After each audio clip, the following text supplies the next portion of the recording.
How y'all doing? This is Justin Meese, and this is day 2 of changing my life from a thief and a liar to a pure soul, and yeah, I'm working on it.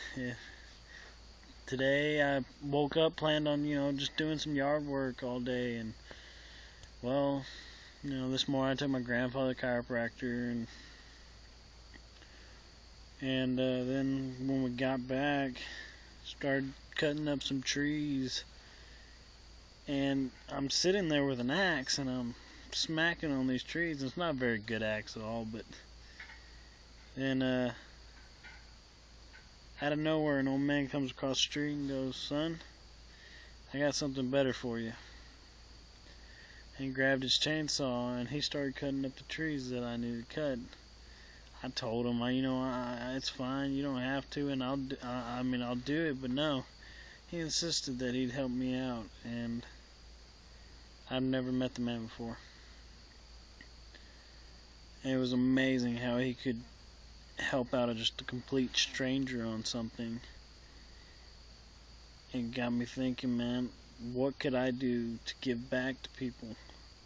What could I do to help somebody out just out of pure kindness? It made me smile so big, and you know what? I was pretty hyped up after that. I ended up finishing loading off them trees and burning them up, and then after that, I had a smile on my face for about 4 or 5 hours afterward, and after that my little baby girl came for the weekend, so I was pretty excited. I got to see her, and she's actually out with my mom and dad right now picking up my grandmother from the airport. But no, it's that old man just gave me this pure sense of happiness. How I can be, he didn't ask for nothing. I asked him if I could do anything for him. He told me no. And he said, next person that you know, help him out. Just a random stranger. Hell, I could have been one of them guys to, beat him up and take his stuff and run away, but truth is, he was a really big guy. But no, but he just walked over, and I didn't know if he had things to do or what, but he just came over for about an hour and started helping me cut up trees. And it was something else. So, you know what? That man taught me a few things, like you don't need to be happy by money or,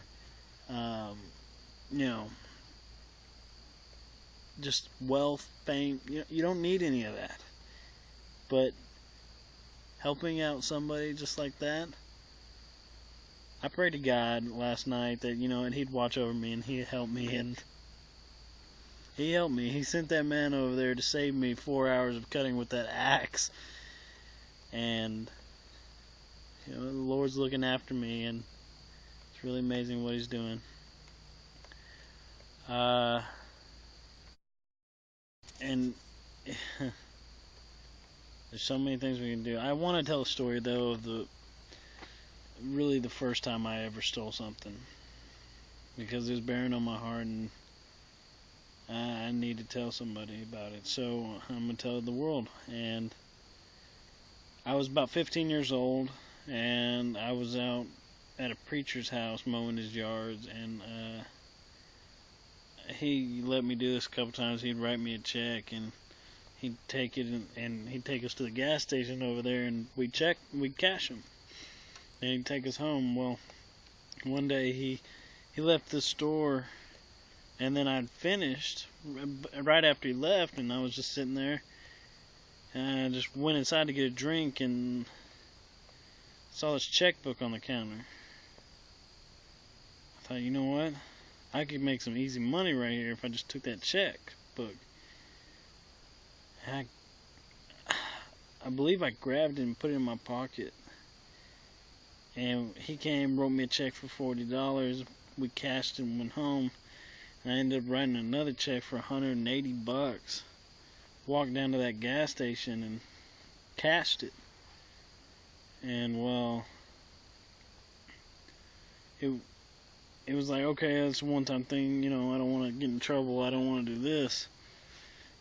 But I wasted all that money on stupid crap like junk food and going to the movies. And so I went and actually got another check and wrote it out for like $200. Thought, okay, this is the last time, and I wasted it. And I said, okay, another check and another check. And my dad, he was trying to do something good for us when we were at school. He went in there, he's going to clean the house, clean the rooms. We were going to do something afterward, and he goes in there, starts cleaning my room, and finds his checkbook under my bed. And I told him, oh, well, my older brother took it. Me and him did it. I don't know why I told him my older brother did it. I really don't have an explanation for it, but besides the fact that I was stupid. But I took that checkbook, or he took that checkbook, and he walked into my brother's room, asked him where is it, what happened. He had no clue, and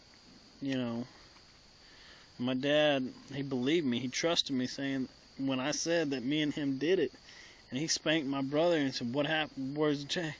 And my brother stuck to his story the whole time about how he has no clue, and it was the truth, and I never told him that.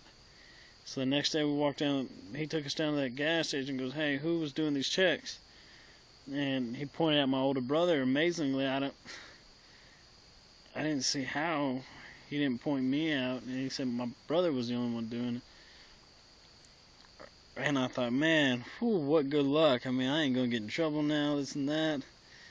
Well, finally it kept going and it got to that point where he was spanking my brother, and my brother, stuck to his story because he believed me, and that guy made a mistake. Instead of pointing the real thief out, he pointed out my brother, and well, I finally told him, I took it, and he called the pastor and said, hey, we need to sit down and talk. We went and talked. I told the pastor what I did, and my dad ended up paying $1,000 or something like that back to this preacher, and well, from then on, I was going out to his house and working, and the money that I made, pastor gave the check to my dad until I paid him back. But I mean, I couldn't figure out why. Why would I blame my brother when he had nothing to do with any of it? And why would I just steal like that? That's a big thing. He could have put me in juvie for all that, but he didn't. My parents care about me, and they love me, and God was watching out for me. I was making mistakes here and there, and that was just the first time I ever stole anything, and I regret it so much because I still talk to that pastor every once in a while. I'll go visit his church, and it's just amazing what happens when you see something that you want and you just take it instead of, doing what you need to survive, instead of wanting all these precious things like money. You don't need any of that to be happy. You don't. And that was the first time I ever stole something, and that's really where it started. I mean, there's nothing really I could say why I did it. It's just every time I went to, I saw something that I wanted, it's like, bam, I blacked out and I had it in my hand. And then, bam, I black out and it's in my pocket. I mean, but that lie for that checkbook carried on for about a week until I finally told him. And I want to apologize to my older brother because I'm the one that caused all that. And I never really told him I was sorry. But Tyler, I am sorry, and I do love you. And I'm sorry for all the things that I've done to you wrong, and I just want you to know that I am truly, honestly, 100% sorry. If I could take it back in an instant, I would. But, this was day 2. I went out and worked. Didn't have any urge to steal. Didn't have any urge to lie to anyone. And I feel good at the end of the day. It's amazing. I'm happy. And you know what? This is what it's all about. This is what really matters the most. Thank you, and I will have another video tomorrow. But day 2 was all about, remembering your past and not dwelling on it. Thank you, and check out for my next video tomorrow.